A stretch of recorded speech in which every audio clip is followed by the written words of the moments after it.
नमस्कार। आज हम एक अहम सरकारी योजना पर बात करेंगे। नाम है नई मंजिल योजना। हमारे पास इससे जुड़े कुछ दस्तावेज हैं, तो आज इसी की तह तक जाएंगे। जी बिल्कुल।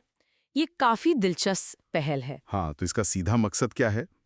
ये उन अल्पसंख्यक युवाओं के लिए है जिनकी फॉर्मल स्कूलिंग पूरी नहीं हो पाई। उन्हें शिक्षा देना और हाँ, रोजगार के काबिल बनाना, यही है ना मोटा मोटा। बिल्कुल सही। शिक्षा और रोजगार दोनों पर फोकस है। ये योजना जहां तक मुझे याद है 2015 में शुरू हुई थी। 8 अगस्त 2015। जी हाँ, 8 अगस्त 2015। और बजट भी था शुरू में करीब 650 करोड़ का। 650 करोड़? अच्छा। और ये खास तौर पर 17 से 35 साल के युवाओं के लिए है? हाँ, 17 से 35 साल। वो युवा जिन्होंने या तो स्कूल छोड़ दिया या फिर जैसे मदरसा वगैरह से पढ़े हैं पर फॉर्मल सर्टिफिकेट नहीं है। अच्छा, तो एक बड़ा एज ग्रुप कवर कर रहे हैं ये। जी उस वक्त ये 650 करोड़ का बजट एक ठीक-ठाक शुरुआत मानी गई थी। सरकार की मंशा तो दिखती थी इससे। हाँ, इरादा तो साफ लगता है। हालांकि जाहिर है पूरे देश में असर के लिए तो शायद और ज्यादा निवेश चाहिए होता। और इसमें एक और बात थी, शायद महिलाओं के लिए आरक्षण। हाँ, वो बहुत जरूरी है। 30% सीटें लड़कियों और महिलाओं के लिए आरक्षित हैं। 30%, ये तो काफी अच्छा कदम है। जी। और बात सिर्फ अल्पसंख्यक समुदाय तक ही सीमित नहीं है। अच्छा। हाँ, इसमें ये भी प्रावधान है कि हर बैच में लगभग 15% तक गैर अल्पसंख्यक युवाओं को भी लिया जा सकता है। ओहो, तो ये तो समावेशी बनाने की कोशिश है, सिर्फ एक ग्रुप के लिए नहीं। बिल्कुल यही कोशिश है। पर देखिए, जो बात इसे दूसरी कई स्किल योजनाओं से शायद थोड़ा अलग करती है वो है इसका दोहरा फोकस। दोहरा फोकस किस तरह से? ये सिर्फ स्किल ट्रेनिंग, हुनर सिखाना बस यहीं तक नहीं है। ये युवाओं को जैसे राष्ट्रीय मुक्त विद्यालय शिक्षा संस्थान है, हाँ, हाँ। NIOS। हाँ हाँ, NIOS सुना है, ओपन स्कूलिंग। जी। या फिर जो राज्यों के अपने ओपन स्कूल होते हैं उनके जरिए 8वीं या 10वीं पास करने का मौका भी देती है। अरे वाह!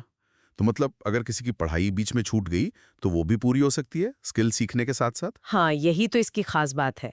क्योंकि ये समझा गया कि भाई सिर्फ हुनर सिखा देना काफी नहीं होगा अगर बेसिक पढ़ाई ही ना हो। सही बात है, क्वालिफिकेशन भी तो चाहिए। बिल्कुल। और इसीलिए इसका लक्ष्य भी सिर्फ ट्रेनिंग देना नहीं है, लक्ष्य काफी बड़ा रखा है। क्या लक्ष्य है? कम से कम 70%। जितने युवा ट्रेनिंग पूरी करें उनमें से 70% को रोजगार मिले। 70% रोजगार। इसमें नौकरी और अपना काम दोनों शामिल है? जी हाँ, नौकरी भी और स्वरोजगार भी, दोनों मिलाकर 70% का लक्ष्य है। ये तो सुनने में बहुत बहुत महत्वाकांक्षी लगता है। 70%। क्या लगता है असल में ये कितना मुमकिन हो पाता होगा? ट्रेनिंग देना एक बात है, नौकरी दिलवाना बिल्कुल दूसरी। आपने बिल्कुल सही पॉइंट उठाया। चुनौतियां तो हैं, बहुत हैं। पहली चुनौती तो यही कि बाजार में जो स्किल्स चाहिए वही सिखाए जाए, मार्केट रेलेवेंस। हाँ, वो तो है।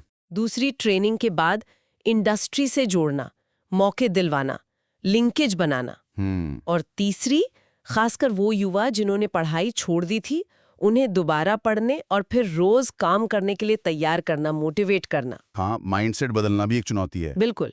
तो ये 70% का लक्ष्य, देखिए, ये बहुत कुछ इस पे निर्भर करता है कि योजना लागू कैसे होती है, उसकी निगरानी कैसी है।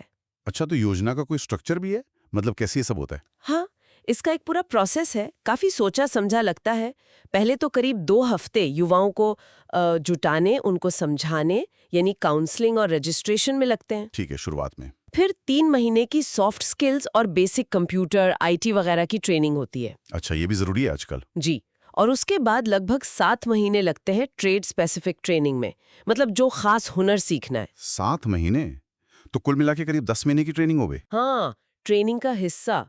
लेकिन बात यहीं खत्म नहीं होती। इसके बाद भी 9 से 12 महीने तक प्लेसमेंट में मदद और नौकरी लगने के बाद भी थोड़ी सहायता, पोस्ट प्लेसमेंट सपोर्ट। ओह, तो ये तो काफी लंबा साथ है। ट्रेनिंग दी और छोड़ दिया वैसा नहीं है। नहीं, वैसा नहीं लगता। ये एक तरह से हैंड होल्डिंग है।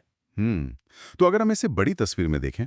हाँ, बड़ी तस्वीर में देखें तो नई मंजिल योजना अल्पसंख्यक युवाओं को, जो शायद थोड़ा पीछे रह गए हों, उन्हें मुख्य धारा की शिक्षा और अर्थव्यवस्था दोनों से जोड़ने की एक कोशिश है। शिक्षा और अर्थव्यवस्था दोनों से। जी।